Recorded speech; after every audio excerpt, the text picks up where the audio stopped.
On today's episode of the Yaesu The Radio Show podcast, we're going to dive into part one of a two-part series, which kind of proves the naysayers that you can't use IMRS and WiRES-x together to create a system of systems. That's for today on Friday, April 18th on the Yaesu The Radio Show podcast. And welcome, everybody, to the Yaesu The Radio Show podcast. I'm your host, John Crook. Thank you for tuning in. We always love to do the podcast, and we've been getting a lot of questions. We've been doing some WiRES-x stuff. We've been kind of delving into a little bit more of a technical side of things. And after we did DGID and some talk about IMRS, we did our WiRES-x, connections to WiRES-x education that we posted on our YouTube channel. And a lot of people that went along and came back to us and says, John, IMRS and WiRES-x are two different things, so why can't you get them to work together? And we're saying, but they do. And then people are saying, but they don't. And I'm like, but they do. Why is there? And they said, no, it isn't. So we've decided to dedicate this week and next week on a two-part series, and it's got to be a two-part series because, to be perfectly honest with you, there's a lot of information you need to cover, plus some understanding of some ground rules for the operation of DGID and WiRES-x working together through IMRS. However, before we get into today's episode, I want to talk about some great deals that Yaesu is offering. That's right, our Hamvention specials. That's right, Hamvention has started early for Yaesu. Started back on April 10th last week here, and we are offering some great exclusive deals for those that may not be able to get to Hamvention, that want to get the items before they get to Hamvention to enjoy while they're on their way to Hamvention. Or even better yet, buy the stuff so when they come to Hamvention, they can pick up those great Yaesu accessories to even enhance your radio operation better. Right now, from April 10th through May 19th of this year, we're going to be going ahead and offering the FT710 AESS or Field Model $190 off. These are all instant coupons, folks. All instant coupons. No mail-in rebates, no this, no this. Purchase your radio. Take it on up there. They're going to discount that right away when you are buying the radio at that point in time. The new FT510D ASP and the FT510DR version. So whether you want that ASP board or not, you're going to save $80 on that radio. In addition, $20 saving on the great and amazing FT5D. $20 off on the FT70D. That's right, $20 off instant coupon on the FT70D. That is a great pairing. A lot of people buy that radio. Very, very, very, very popular handheld radio on there.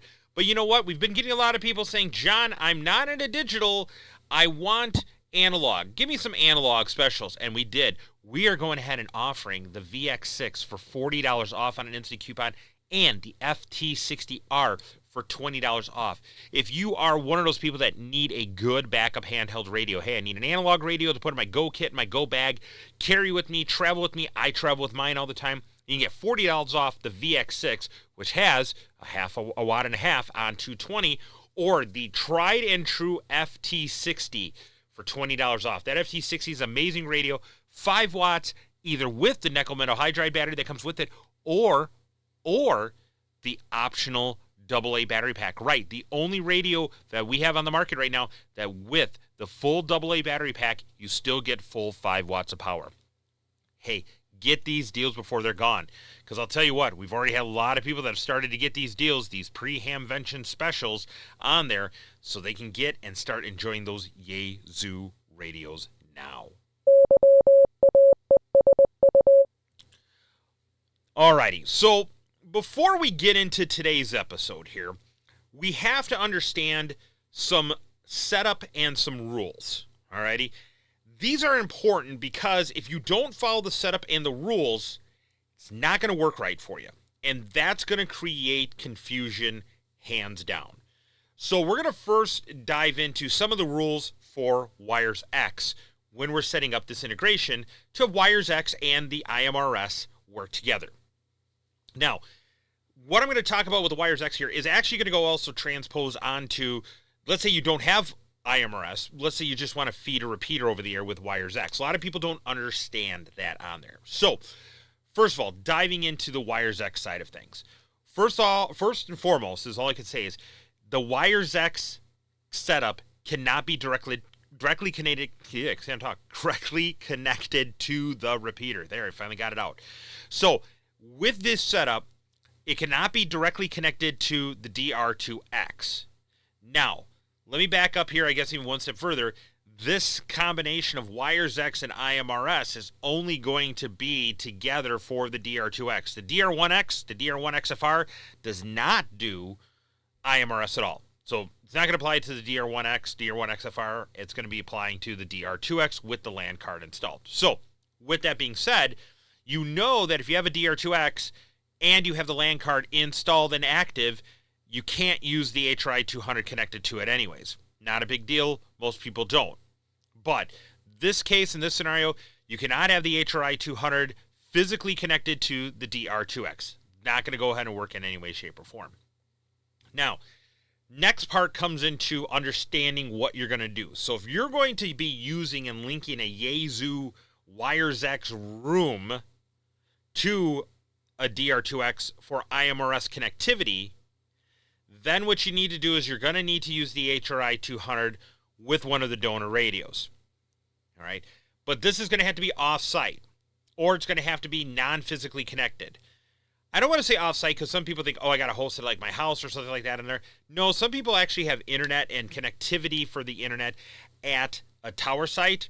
But remember, if you're going to do that, you have to use the mobile for the DR2X. You can't use anything else. You can't use a handheld. You can't use anything else. It's got to be a Fusion digital mobile radio. Now, that consists of the FTM 100, 200, 300, 400, the 400D and the XD, the 500, and now the 510 are, or I should say 510D and then 510D with the ASP. So those are all the mobiles that can be used directly physically connected to the HRI 200. Now, whether that's on-site, whether that's off-site, I guess that's your configuration, what you're going to have access to. Remember, though, we're using an HRI 200, so the next rule is you're using HRI 200 for room hosting, you're going to have those UDP ports open, okay? So that's going to be the biggest thing on there. Now, with that, there's a caveat to it. If you are not going to be hosting the room there, and you are just simply going to be feeding the WiRES-x connection from a room, so you're just basically running a node that's going to be connected to another room, then you can do it with a PDN HRI setup. Not an HRI 200 setup, but a PDN or HRI setup. Now, the reason I say it that way is you have to remember, when using the PDN or HRI setup, once again, I want to stress HRI, not an HRI 200, but an HRI setup. Your RF traffic, the radio transmits, whether it's the handheld or the mobile, transmits in digital transmission only. Doesn't do FM transmissions, only does digital. Alrighty? But to use IMRS, you're going to need digital anyways. So this is really kind of a moot point. The biggest thing it's going to come down to is your configuration of whether you can use PDN because you're going into a digital only room, or if you need to use the HRI mode because the room you're going into is a mix of digital and analog. That's on your part there. You have to determine what that is. Now, what's the ultimate going to be the difference of goal in there? Well, the ultimate difference of goal is that if the room is digital only, you can get by with the PDN setup. You're going to be using the SCU cable only for the radio you're using. But if you're using an HRI mode for connecting into another room somewhere, you're going to have to use the SCU cable with the audio cables on there. So back of the mind, keep that in check there, because that's where a lot of people tend to get confused in this matter on there. All right, so now we have that scenario set up that way. Now, the next thing you're going to do is you're going to have to come into the programming of the WiRES-x software. Now, the WiRES-x software in this case, this is where a lot of people get confused. They're saying, John, what do I program my frequency into if I'm going to be feeding my HRI 200 or a WiRES-x setup into the repeater? And instantly people think I need to program it like the repeater. That's not correct. No, you don't. When you are using WiRES-x and you're feeding into a repeater, you program it in the same manner that a regular radio would access it. So picture it in your mind. You got a WiRES-x setup off to your left. You have your normal handheld off to your right. If I pick up and key my normal handheld and go into the repeater, I program it that way. That's what you have to do to the WiRES-x node. Even though it's feeding a repeater and it's being used as a link, an RF link, for repeater traffic coming into your node and going down WiRES-x, it still acts as a field unit, a subscriber unit, a handheld, a mobile. So you need to program it in that regards. That's going to be the biggest thing on there. Now, this I want everybody to listen carefully on, because when you're using IMRS, you have to set up IMRS properly, and I want you to go look at the videos we have in the past there about local versus repeater group versus group, okay? But you're going to have to use the DGID in the WiRES-x software. So if you go to File, go under Transceiver, you will be able to go ahead and access the setups for your frequency for your HRI 200 or your WiRES-x software. I say HRI 200 because sometimes it all depends.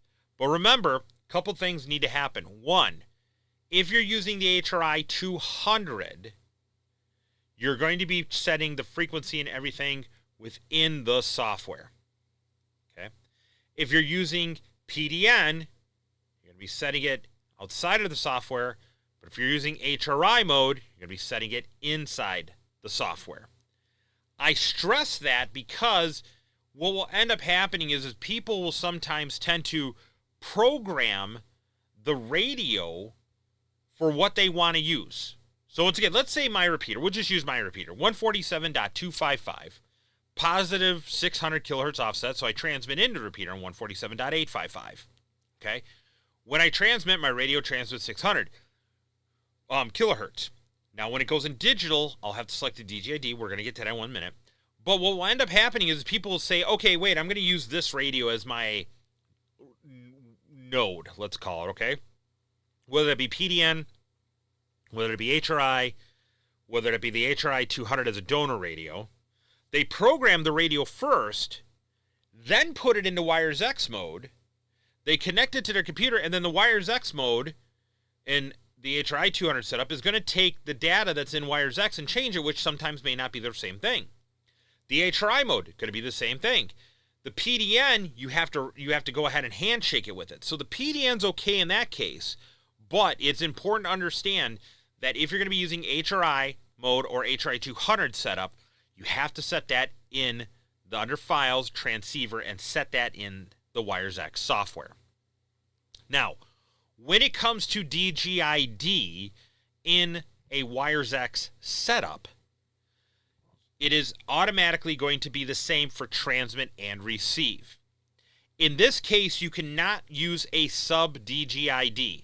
So you can't have the main DGID as 00 and have one of those sub DGIDs that go from 00 to 25. Not going to work. You're going to have to select a DGID to use and understand for the WiRES-x software and purposes, it's going to go ahead and be for transmit and receive. So if I select DGID 55 on the transceiver page with something that's set up in HRI or HRI 200 mode, that WiRES-x node is going to transmit DGID 55 in this example, or only receive DGID 55. If it receives DGID 00 through 54 or 56 through 99, it's going to completely ignore it. Completely ignore it. So that is the key thing you need to remember when setting this up. Now, why is that such an important thing, John? Well, it's important for two reasons. One, you have to set the right DGID to transmit into the WiRES-x, from the WiRES-x, I should say, into the repeater, which one is running IMRS, because that's going to go ahead and wake up the IMRS setup. And we'll cover that once again in a moment here. But also, too, is that the way the DR2X and the IMRS setup configuration works, it's going to do transmit and receive, so it's only listening to that setup on there. So remember, think about what you're going to go ahead and have, what you're going to need to do on there. And like I said here, we'll get to the DR2X rules in just a moment. So now that you have your frequency, now that you have your DGID set up in your WiRES-x node and stuff like that on there, you're going to be good to go. You're going to be good and ready to change it. Now, what if I change frequencies, John? What if we want to change DGIDs? What if we want a WiRES-x node to, connect into the IMRS network, but I only want it to go to these repeaters this time, but next time I want it to go to another repeater set or group. Not going to work that way.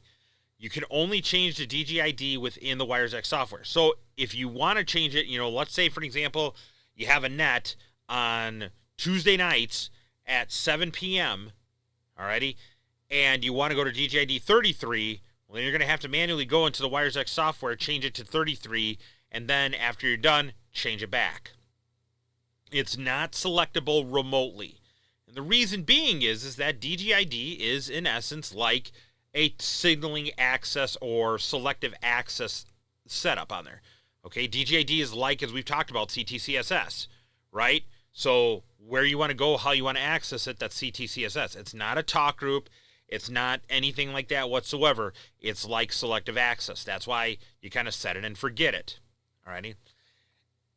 Is it designed to be used on a regular basis in that manner? Yes, it is. So like if I have a WiRES-x node at home and I want to only access that WiRES-x node by the DGID I use, that's why it's set up and that's how it's set up in that way. So keep that in the back of your mind for there. Kind of recap. You're going to need to determine if you're using the HRI 200 or if you're going to use the PDN HRI modes. Okay? HRI 200 cannot be connected directly to the repeater. It must be connected to a donor radio. Okay? The HRI 200 will need to be in digital voice mode for transmission. The PDN and HRI are already in digital voice mode for that transmission. Setting of the frequencies for the HRI 200 or HRI mode are going to be in the WiRES-x software under File and under Transceiver. You'll select it there. PDN is going to be set up on the handheld device itself on there. Finally, make sure you have the DGID properly set for the repeater that you're going to go ahead and be accessing for the groups in IMRS operation. Once again, repeaters can connect to many different repeaters in IMRS configuration, but the WiRES-x software can only be set up to transmit one DGID, and that's the same for receive in order to go ahead and link and connect the repeaters. All right, before we jump over to the IMRS part with the DR2X, let's go ahead and talk about one quick thing. Right, I said at the beginning how we have some great Yaesu specials going on. Instant coupons, North America and Canada markets only. Want to stress that on there. This is not if you're out of the North America region. Unfortunately, you're not going to be able to take care of these specials. There are other specials on there. But people always think, John, who offers these specials? Who offers these deals? Okay, I see someone that, I don't know if they're a Yaesu dealer or not. How do I know who's a dealer to get these specials? Go on over to our Yaesu.com website. And along the top row, right underneath the Yaesu logo and the System Fusion logo, you're going to go ahead and see where it says Find a Dealer. Click on the link, Find a Dealer. It's going to take you to the Find a Dealer page of the Yaesu.com website. Put that information that you need in there. What country are you at? How far away? Particulars of what you're looking for, and it will give you a list of authorized Yaesu dealers. Once again, authorized Yaesu dealers. Not going to give people who are unauthorized, people who try to claim to be Yaesu dealers, who say that, hey, I could sell any Yaesu product I want. No, they're not authorized dealers. They're not going to go ahead and be able to give you that 3-year warranty on our new product.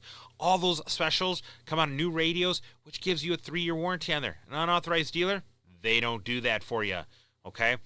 Get to that Find a Dealer page on there on the Yaesu.com website. Find out who that dealer is. You may find a dealer closer than you think, or you may even not be aware of some of the Yaesu dealers that are actually out there. Head on over and check it out to make life a heck of a lot easier for you. Alrighty, so we talked about the WiRES-x setup side of things. Let's talk about the IMRS setup with the DR2X. So obviously it's a DR2X. We need that. And as we said with the WiRES-x portion, you can't have an HRI 200 completely connected to it, and you need to have the IMRS board installed, connected, and in operational mode. If it's not there, it's not going to work. Next thing, you need to set up your IMRS board. That's going to mean downloading the IMRS software from the Yaesu.com website, and you're going to be using a micro USB cable to plug into the back of the IMRS board, which is accessible from the back of the DR2X repeater. Okay, you got to plug it in, run that software, That software is going to go ahead, and what you're going to have to do in there is you're going to have to organize and set up the IP addresses for these repeaters. Now, let me clarify something on there. When you're setting up IP addresses for repeaters, understand that if you're going network to network, peer to peer, okay, you're going to be doing peer to peer. So I have a repeater to north of me, I have a repeater to south of me, I have a repeater to the east of me. When you're doing peer to peer, you have to enter all of those repeater IP addresses in your repeater, and they will have to enter your IP address for your repeater in order to facilitate communications. If you are connecting up to a server of sorts, like a YCS server or something like that with IMRS, and you're not going to be doing peer-to-peer communications, then you're just going to have to program in that IP address for the server. That's important things to keep in mind here, because there are times where people will be like, oh, wait a minute, I tried connecting to my friend's repeater and it didn't work. And we're saying, well, what did you do? And they're like, oh, well, we both got DGID 10 in the repeater and this and this and this and this. And then we'll ask, okay, in the IMRS board, did you program the IP address for his repeater into yours? And did he program your IP address for your repeater into his? And most of the times people are like, oh, no, I didn't know that. I thought it only had to be one. No, it does not. It is a peer-to-peer. It is not a master and peer setup. It is not like some other linking technology out there where one serves as like a master server and goes ahead and does that. No, it's all peer-to-peer on there. Now, next part, after we make sure we have the IMRS board set up correctly, is to make sure you have your DGIDs programmed in the proper locations for your repeater. So what are you going to have as a local DGID? What are you going to have as a repeater group DGID? What are you going to have as a group DGID? Now, the biggest thing to understand is this. When you are going ahead and setting up DGIDs, remember group two-way communication. Repeater group is from your repeater out to that other one, and then the local is obviously local traffic only on there. You want to be careful, and it is not suggested that you leave local as an empty DGID. There is another step if you're going to leave it 0, but just keep that in the back of your mind. Now, when you're setting up, when you have those DGIDs set up between local, repeater group, or group, now you need to set up the timeout timer for your link system. Now, if you're connecting peer-to-peer, you might want to usually saying 30-second for the IMRS timeout timer. That means that the IMRS link, once established, will hold for 30 seconds. After no traffic for 30 seconds, it drops the link. There is a 0 timer on there. If you are connecting to a server, we would suggest you use 0 on the IMRS timeout timer if you're connecting to a server. The reason being is that because when you usually connect to sometimes a server that people run, we get this question a lot, that will hold that link open. And then people will try to talk on a different DGID, and then there's some confusion and problems. Okay? Now, with that being said, this next part is to understand IMRS operation. And understanding IMRS operation is as follows.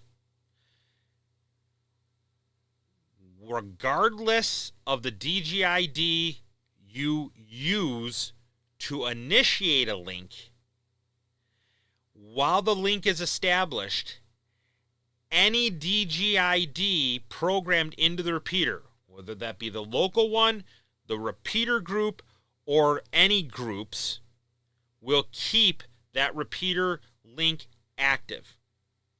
Now, let me give you an example to help understand what I just said. Let's say your local repeater ID is 1. 1 is not going to go out down IMRS. Not going to at all. It's going to stay local to your repeater. RF traffic only. Let's say you have DGID 10 and 20 in repeater group. Now, what that means is it's going to call out to the repeaters that you have programmed in there that have DGID 10 and 20 in them. Okay? That will go ahead and initiate the one-way connection from your repeater out to theirs. It wouldn't go ahead and initiate a backwards connection. That's why we're saying if it's a peer-to-peer, leave that for 30 seconds. Finally, group is going to be two-way communications. I can initiate it from my repeater, or someone talks on another repeater and it's in the group, then it comes back and keys up my repeater. In that case, that is going to go ahead and let's be 55 here. So let's say, for an example, I have one local 10 and 20 repeater group, 55 for my group. If I pick up my radio and I key up on DGID 55, while the IMRS timeout timer is active on the repeater itself locally, anybody can come in with 1, 10, 20, or 55, and it will still keep that link open. It will pass all that traffic because the first initial key up on the DGID tells how it's going to do, whether it's group or repeater group or local or whatever. But once the link is established, that timeout timer program locally into the repeater will stay active until there's no traffic for 30 seconds coming in for the repeater and going down to the network. That is important. Now, with that being said, when you are using repeater group or group, when you set your DGID on your radios, not WiRES-x, but on your radios, if you set it for transmit and receive, you will only hear the DGID traffic for what was initiated. So in other words, if I go ahead and key up my radio and I have it for transmit and receive DGID at 55, I key up and establish the link on 55. Everybody else that comes in on 1, 10, 20, or 55 will be heard by the repeater, but the repeater is only going to transmit DGID 55 out to me via RF. In addition, I will not hear the beeps and the status tones when I'm using DGID decode for any DGIDs in the repeater group or on the group. So in other words, you key up the repeater on DGID 55 with a 30-second timeout timer, you're going to hear beep, and then beep, beep, beep, or beep, beep. Depends like how you have it set up. I don't want to get into the beeps right now. That's why I'm kind of like, let's not get too deep into that. But if I program 55 into it, I key up, and I unkey, beep, I hear the repeater on key, but then at that 30-second mark where it times out and would be like beep, beep, beep, and it ends the connection on there, I'm not going to hear those beeps. However, the DGID you will always hear activity on for the beeps and everything like that is going to be DGID for your local one. In this case, we're using 1. So if you're sitting there, you're always going to do it. So if you're sitting at your repeater and you're listening to local, you're going to hear the deet, deet, deet, deet, deet, deet, whatever the case may be for whatever you're doing with the repeater on the IMRS board on there. You're always going to hear that on local. That's done on purpose. The reason that's done on purpose is so that if I'm the sysop, the trustee, the owner of the repeater, and I don't want to listen to any IMRS traffic because it's so busy and stuff like that, I can then listen and know that I'm hearing a deet or a deet, and then I'm like, oh, someone's using IMRS on the repeater. I can take a look and see who's using it on there. So keep that in the back of your mind. This is why now we're going to start talking about things. Do not ever select your DGID on your WiRES-x as the local DGID. If you do, you're going to be throwing tones and beeps and bloops and everything down the WiRES-x connection, and people are going to get upset at you.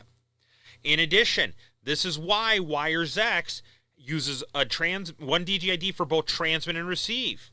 So if you are going ahead and have it set up for repeater group or for group, that's why it's both the same. It's not going to hear the beeps and the beeps. Okay? So that's important to understand on there. That's why there is because some people said, oh, well, I want to go ahead and I want to be able to do this. I want to be able to do it. Nope, it's not going to work that way. Not going to work that way at all. Alrighty. A lot of information that came out here in part 1. I know it's kind of like, kind of taking a drink from the fire hose, as I kind of say on there. But you do have to set these things up. Because now, as part 2 will come, we're going to dive more into understanding of how this is going to be set up a little bit more.